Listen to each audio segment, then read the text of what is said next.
এইরকম white sauce pasta বানানোর জন্য প্রথমেই নিয়ে নিচ্ছি গাজর, ক্যাপসিকাম, পেঁয়াজ, টমেটো, সুইটকর্ন। নিয়ে নিলাম একটা পাত্রের মধ্যে জল দিয়ে তার মধ্যে একটু নুন দিয়ে দিলাম।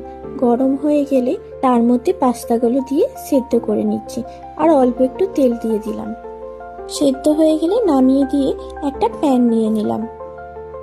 তারপর প্যানের মধ্যে তেল দিয়ে তেলটা গরম হলে একে একে সবজিগুলো দিয়ে দিয়ে হালকা করে একটু ভেজে নিতে হবে।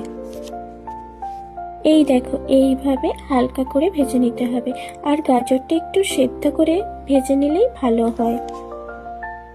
পর বাটার আর ময়দা দিয়ে এইভাবে মেশাতে হবে দুধ দিয়ে।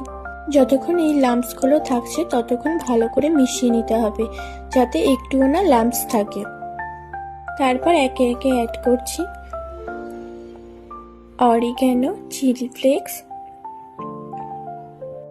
নুন, গোলমরিচ।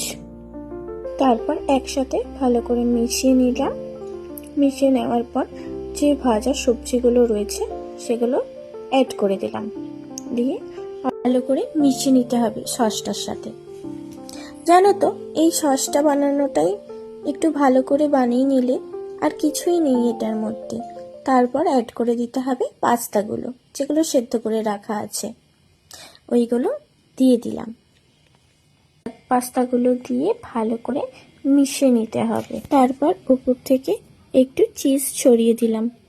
দিয়ে ভালো করে মিশিয়ে নিয়ে নামিয়ে নিলেই রেডি হোয়াইট সস পাস্তা।